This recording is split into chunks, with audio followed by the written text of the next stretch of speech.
Salam dan bahagia. Hari ini saya akan berbagi tentang satu topik, mengapa kurikulum harus berubah. Ayah bunda, masih ingatkah pengalaman di masa kecil dulu? Apa kata yang terlintas dalam pikiran kita ketika melihat ini? Jadul. Bagaimana dengan ini? Tentunya zaman now. Terasa sangat berbeda ya ayah bunda. Saat ini, mari kita lihat potret pendidikan di masa lalu dan di masa kini. Di masa lalu, sumber belajar kita yang utama adalah guru. Bagi yang berkemampuan, ada tambahan sumber belajar yang lain yakni buku. Di masa itu, bisa dikatakan bahwa guru adalah sumber belajar yang utama, bahkan mungkin satu-satunya. Guru harus serba bisa, serba tahu, bahkan maha tahu. Bagi guru, adalah satu hal yang sangat memalukan ketika tidak mampu menjawab pertanyaan anak. Sehingga terkadang anak yang sering bertanya dianggap sebagai anak yang nakal dan suka mencari masalah. Di zaman now, pemandangan ini bukan lagi hal yang asing. Handphone yang pada awalnya dikenal sebagai alat komunikasi, di masa kini telah berkembang dengan berbagai fungsi, salah satunya sebagai sumber belajar. Dengan memanfaatkan teknologi internet, siapa saja bisa mendapatkan informasi apapun hanya dalam hitungan detik. Sehingga di masa kini, bukanlah hal yang mengherankan jika seorang murid lebih dahulu mengetahui suatu informasi daripada gurunya. Guru bukan lagi menjadi satu-satunya sumber belajar. Berbagai ilmu dan pengetahuan bahkan bisa didapatkan oleh seseorang tanpa adanya orang lain yang dianggap sebagai guru. Zaman dan keadaan ternyata sudah berubah. Sebagai orang tua, kita tidak mampu mencegah perubahan tersebut terjadi. Dan tugas kita adalah mempersiapkan anak-anak kita untuk menghadapi perubahan-perubahan tersebut. Pernahkah kita memikirkan, apakah sekolah yang kita pilih untuk anak-anak kita menggunakan kurikulum yang dapat menghantarkan mereka pada keberhasilan? Dan apakah kurikulum itu memang perlu berubah? Ayah bunda mungkin pernah mendengar satu ungkapan, ganti menteri, ganti kurikulum. Benarkah demikian? Sebelumnya, mari kita melihat kembali apa sebenarnya kurikulum itu. Kurikulum sejatinya adalah hal yang kompleks dan multidimensi.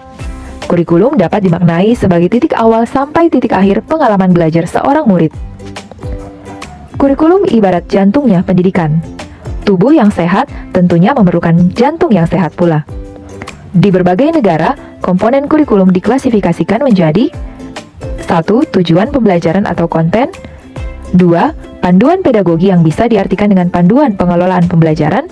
Dan ketiga, panduan asesmen yang secara sederhana dapat diartikan dengan panduan penilaian. Komponen-komponen tadi digunakan untuk mendesain kurikulum dan pembelajaran yang sesuai dengan kebutuhan murid. Mulai dari kompetensi atau kemampuan apa yang diharapkan, sampai dengan proyeksi masa depan atau kemungkinan keadaan di masa depan, dan cara apa yang akan dilakukan untuk mencapai kompetensi tersebut. Dengan demikian, sudah jelas bahwa murid adalah pusat dari pembelajaran, dan kemerdekaan murid dalam belajar adalah jantung pengembangan kurikulum. Kurikulum merupakan pedoman dan acuan dalam pembelajaran, sehingga fungsinya adalah sebagai panduan bagi guru dalam proses belajar murid. Peran dan fungsi kurikulum tersebut dapat dicapai secara optimal dengan menggunakan kerangka, pertama, mewariskan nilai dan budaya masyarakat yang relevan dengan masa kini. Kedua, mengembangkan sesuatu yang dibutuhkan saat ini dan masa depan. Dan ketiga, menilai dan memilih sesuatu yang relevan atau kontekstual sebagai kontrol sosial. Karena itulah, kurikulum perlu dirubah. Anak-anak kita hidup di zaman yang berbeda.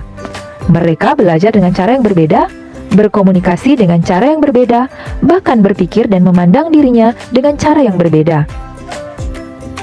Intinya bahwa kurikulum perlu dikembangkan agar relevan dengan keadaan zaman dan disesuaikan dengan konteks lingkungan satuan pendidikan dengan mengambil pijakan pada keberagaman latar belakang budaya, adat istiadat, suku, dan agama para murid.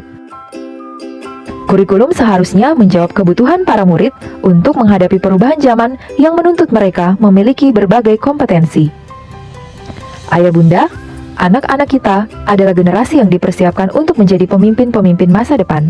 Di tahun 2045, saat negara Indonesia mencapai usia 100 tahun, diprediksikan akan mendapatkan bonus demografi, di mana usia penduduk yang produktif mencapai 70%.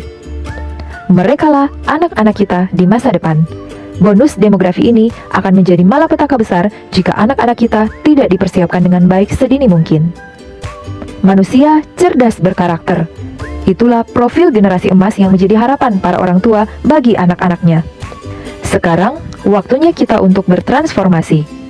Kami, pendidik Rumah Bermain Roda Junior, telah tergerak dan sedang bergerak untuk mewujudkan transformasi pendidikan. Ayah bunda, marilah kita bersinergi dan bergerak bersama untuk menghantarkan anak-anak kita pada kebahagiaan yang setinggi-tingginya.